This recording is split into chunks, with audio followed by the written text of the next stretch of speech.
Hollywood TV.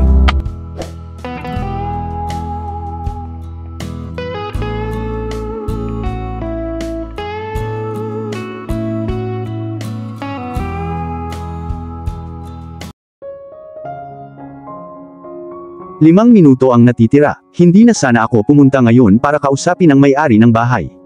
Sana makarating ako sa trabaho ko sa oras. Oh sweet Jesus, ngayon lang sana tulungan mo ako.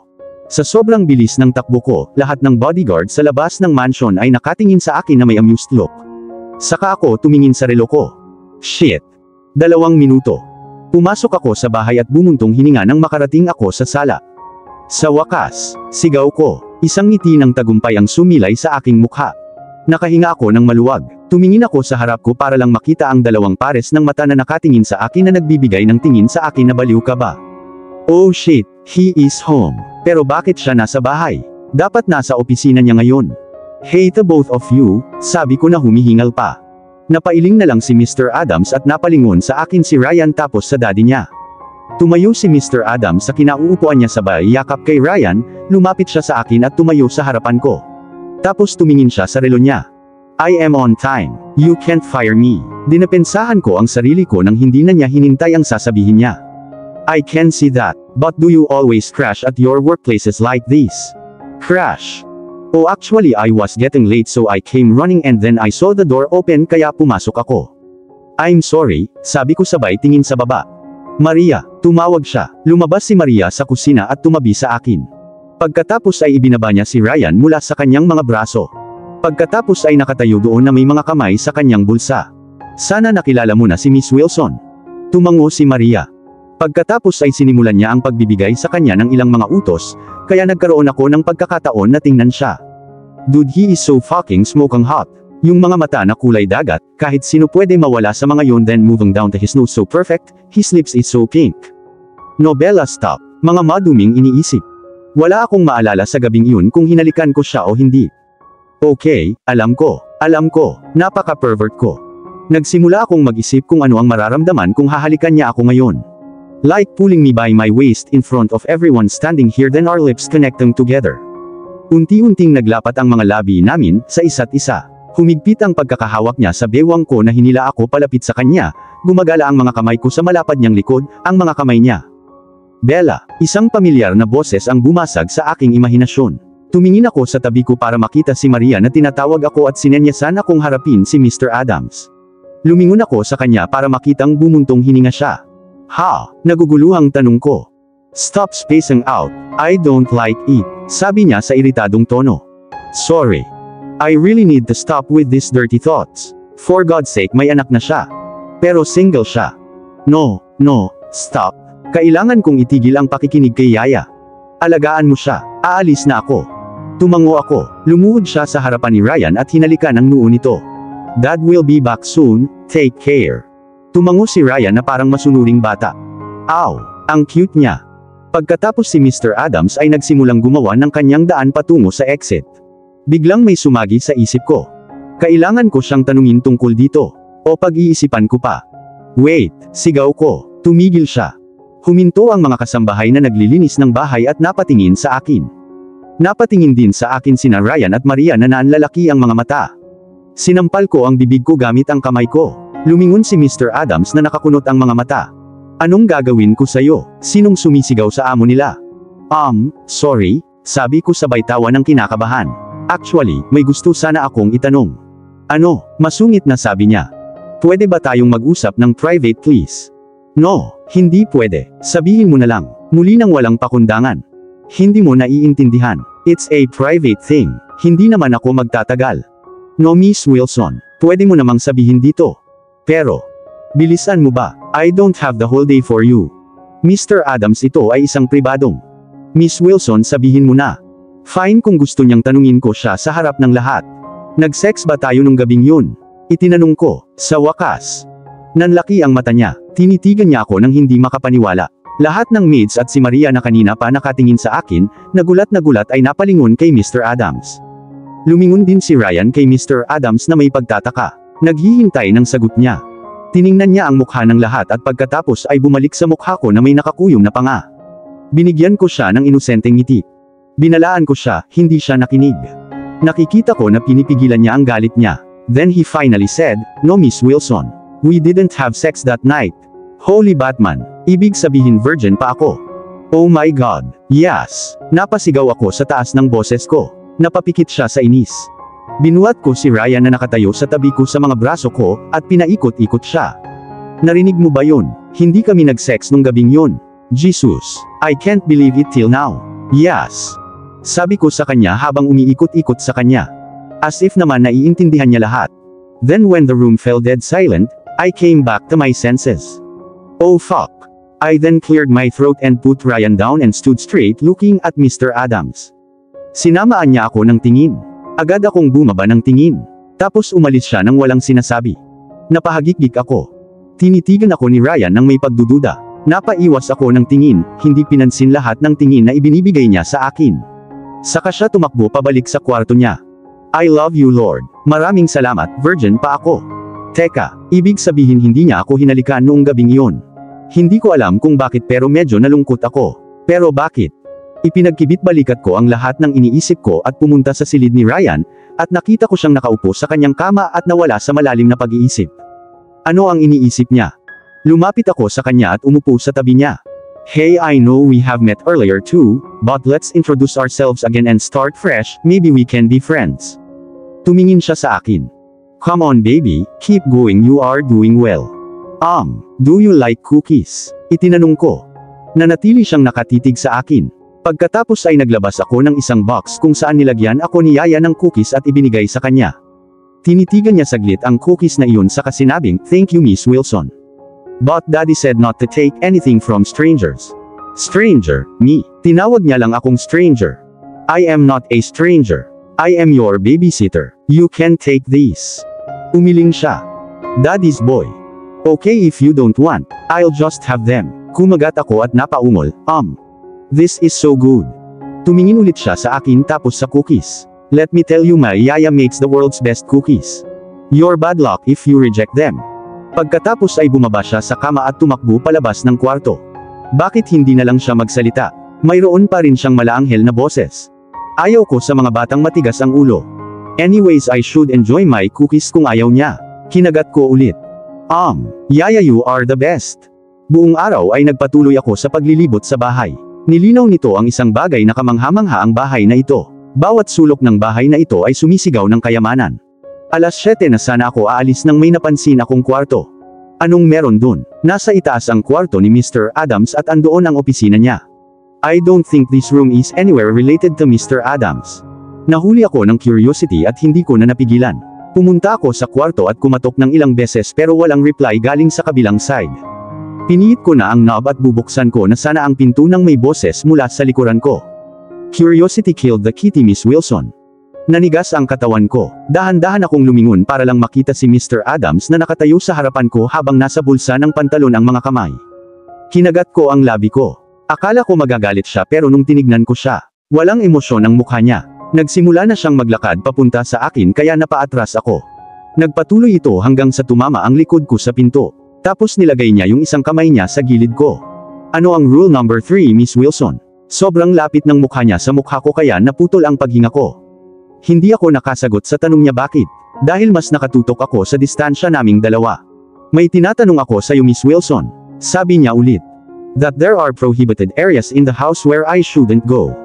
Mukhang naalala mo ang rules. This room is one of those prohibited areas. So from next time think before you put yourself into trouble. Nakatitig lang ako sa mga mata niya. Nawala ako sa pares ng mga mata na kulay dagat. Walang ibang lalaki ang nakaapekto sa akin ng ganito kalaki bilang Mr. Adams. Kinakabahan ako sa paligid niya. Hindi ko alam kung ano ang pakiramdam na ito pero iba ang pakiramdam na ito. Isang pakiramdam na hindi ko naramdaman kahit kanino. Understood, sabi niya ulit. Tumango ako, yes. Good. Then he finally moves back when he realized the closeness between us. He cleared his throat and said, I think you should leave Miss Wilson. Tumango ako. Be on time tomorrow. Tomorrow, shit. Nakalimutan kong may shifting ako ng bahay. Sunday na pala bukas, it's my day off. Mr. Adams Sunday po bukas. Day off ko po. Tumingin siya sa akin nang nakakunot ang noo, saka tumanguhudyat na umalis na ako. Aalis na sana ako nang may pumasok na tanong sa isip ko. Not again. Seryoso na ito sa pagkakataong ito. Mr. Adams, may itatanong lang sana ako. Tumango siya na parang sinasabi sa akin na ipagpatuloy ko. I know it's none of my business, but can you please tell me kung bakit ganito si Ryan? Like what? Naguguluhang tanong niya. Like he is always alone. No friends, nothing. Ilang beses ko na siyang sinubukang kausapin pero sinasagot niya lang ang mga tanong ko ng isang tango o higit pa sa no Miss Wilson, at thank you Miss Wilson. And sorry sa pagrereklamo Mr. Adams, ngunit tinuruan mo siya ng ilang masamang asal. Nagtaas siya ng kilay. Nagpatuloy ako. Ngayon inalok ko siya ng cookies pero sabi niya, thank you Miss Adams but Daddy has said not to take anything from strangers. Ginaya ko ang paraan ng sinabi ni Ryan. So what's wrong in that? Tanong niya. What's wrong? Everything is wrong. I am not a stranger. I am his babysitter at maaari niyang kainin ang mga cookies na iyon, at alam kong gusto niya itong kainin pero dahil tinuruan mo siya niyan, hindi niya tinanggap ang cookies at tumakbo siya sa labas ng kwarto. Dapat sinabi mo sa kanya na hindi ako stranger.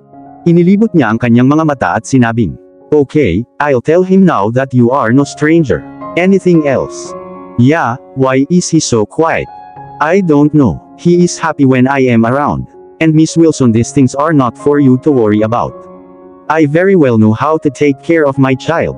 You can leave now. Tumingin siya sa relo niya at sinabing, ihahatid ka na ng driver ko. Medyo gabi na. No, ayos lang, kaya ko naman. Hindi ako nagtatanong, ihahatid ka niya. Napabuntong hininga ako at tumango. Umakyat siya sa taas at naiwan ako pababa. Rude, arrogant, jerk. Finally, lahat ay natapos na. Napaka-hectic ng araw na ito. Naayos na ang lahat, Bella. Ang ganda ng bahay, sabi ni Yaya. Oo nga Yaya. Lumapit ako kay Yaya at niyakap siya. Our home. Niyakap niya ako pabalik at hinalikan ang noo ko. Ngayon ay ang shifting at sa wakas ay lumipat kami sa aming bagong bahay. Napakaganda talaga ng bahay na ito. I love it, and from Yaya's face I can make out that she too liked the house. Pumunta ako sa kwarto ko at tumalon sa kama ko. I missed you so much my Betty. It's been so long I have a peaceful sleep. Baby, pero alas 8 pa lang. Nagplano ka ng matulog. Dahil gusto ko ng magpahinga. May trabaho ako bukas. Ibig mong sabihin ang boring mong trabaho? Oo, iyan lamang. Sa tingin ko kung patuloy akong magtatrabaho doon ay mamamatay ako. At maniwala ka sa akin, ako ang unang tao sa mundo na mamamatay sa katahimikan. Sa tingin ko rin, hindi ka sanay sa ganyang katahimikan. Exactly, sana bukas magsalita siya. Siguro. Anyways, wag na nating pansinin at matulog na tayo. With that, inanod ako sa pagtulog. Shut up bitch, sigaw ko sabay takip ng tenga ko gamit ang unan ko. Shut up or I swear sisirain kita, sigaw ko ulit. Well, kung kayo guys ay nagtataka, pagkatapos ito ay ang alarm. Lagi akong ginigising ng bitch na ito sa umaga. Napaupo ako sa kama at ginulo ang buhok ko. Pagkatapos ay pinandilatan ko ang alarm. Bumangon ako sa kama at pumunta sa washroom. Nag-toothbrush at naligo ay naghanda na ako para sa trabaho. Pagpunta ko sa kusina, nakita ko si Yaya na nagluluto ng almusal. Good morning Yaya, sabi ko. Tinitigan niya ako ng may pagdududa at sinabi, bakit ang saya-saya mo ngayon? Hindi ko alam pero nararamdaman ko ang paglaki ng kaligayahan sa loob ko. Nakangiting sagot ko. You are a complete gun case. Napahagikik ako. Anong ginawa mong almusal? Mga sandwich. Lovely. Dali-dali akong umupo sa paghihintay na ihain niya ang pagkain ko. Umiling siya at ngumiti. Pagkatapos ng ilang minuto, nandito ako nakatayo sa pintuan ng pinaka-boring na lugar sa mundo. Napaungol ako sa frustration. Wala kang ibang opsyon, Bella, just barge in. Tandaan na kailangan mong magbayad ng rent. Kaya mo yan. Oo, kailangan ko kahit ayaw ko. Pinindot ko ang doorbell at binuksan ni Maria ang pinto. Ngumiti ako sa kanya at sinabing, good morning. Good morning dear. How was your weekend? Hectic. Marami akong gagawin. I told you about the new apartment, right? She tried to remember about it and then said, oo, you did. Yeah, so shifting and all you know. Oh, kawawa naman si baby. Tumango ako na nagpalungkot ng mukha. Napangisi ako sa loob-loob saka pumasok sa loob. Napahinto ako sa paglalakad nang may narinig akong nag-uusap sa sala. Lumingon ako para tingnan kung sino iyon. Si Mr. Adams at ang isang babaeng nakaupo sa couch ay magkasamang nag-uusap, at si Ryan sa isa pang couch ay nakatingin sa kanila. Mas cute ang batang ito kapag nanlilisik. Sana magkaroon ako ng ganitong cute na bata sa future, with Mr. Adams. Naisip kong tumingala. Ay nako, just imagine his and my kid, my good looks and my intelligence sa batang iyon. Napaka-perpekto niya. I think nagkamali ka. Ha, anong pagkakamali? Ang ganda niya at ang talino niya. Baka ma-consider ko rin ang kagwapuhan mo pero intelligence sorry hell no. Tumahimik ka. Bella, isang pamilyar na boses ang nagmula sa gilid ko. Tumingin ako tapos nakita ko si Maria na sumenyas na tumingin ako sa harapan. Tumingin ako at nakita ko si Mr. Adams na nakatayo sa harapan ko. Kailan siya nakarating dito? Ilang beses ko bang sasabihin sa iyo na huwag kang mag-space out? Sinabi niya. Sorry ay naputol ako ng boses babae. Oh so she is the one. Yung babysitter. Tumingin ako sa likod para makita ang babaeng kasama ni Mr. Adams na nakatayo ngayon. Lumapit siya sa amin at nakatayo doon habang hawak ang braso niya. Pwede bang may humiling sa kanya na lumayo sa kanya, akin siya? Ano? Iyong? Saan galing yun? Ano ang nangyari sa iyo ngayon? Ewan ko basta ayoko lang na hinawakan niya ang braso niya. Oh man, nakakaamoy ako ng selos. Nagseselos. Ako, bakit naman ako magseselos? Hindi ako. Oo ikaw nga, sobrang selosa. Sabi ko hindi ako. May ugali siyang mag-spacing out habang kausap mo siya. Sabi ni Mr. Adams na nakatingin sa akin pero kinakausap ang babaeng iyon na nagpabalik sa aking katinoan. Ha, sorry. Don't you get tired of saying sorry again and again, sinabi niya. Napatingin ako doon sa babae at sinabing, Isabella Wilson. Mia, sabi niya sabay iwas ng tingin. Masungit, nandidiri na ako sa kanya. Aalis na ako, sabi ni Mr. Adams na nakatingin sa akin, pero kinakausap ulit yung babaeng yun. Bakit parang kinakabahan ako? Lumapit siya kay Ryan at lumuhod sa harap ng couch kung saan siya nakaupo at sinabing, Bye, I'll be back early and then we can watch the movie you want together. Ngumiti si Ryan at tumango sa kanya. Bye Dad. Hinalikan niya ang pisngi ni Ryan at sinabing, Remember what I told you last night? You can have the things that Miss Wilson gives you. Masayang tumango si Ryan. Kumunot ang noo ko. Pero wala akong dalang cookies ngayon. Kagabi kinain ko silang lahat. Bakit ba kasi ako ang heavy eater? Tumayo si Mr. Adams at binigyan ako ng huling tingin at umalis. Pupuntahan ko na sana si Ryan nang hawakan ni Mia ang kamay ko, at pinigilan ako. Tumingin ako sa kanya nang may pagkataranta. Makinig ka kung ano man ang pangalan mo, I'm warning you na layuan mo si Vrix. Excuse me, naguguluhang tanong ko. Don't act as if you don't know what I am talking about. Lumayo ka sa lalaki ko. Yung lalaki mo. Oo ang lalaki ko. He is my boyfriend. We are together 4 months now. No, ramdam ko ang pagkadurog ng puso ko. Taken na siya. Hindi siya single, pero hindi pa rin ako magpapatalo sa babaeng ito kahit papaano. Listen, I don't want to know since how long you guys are together, and I don't even care. I am here to do my job so please just leave.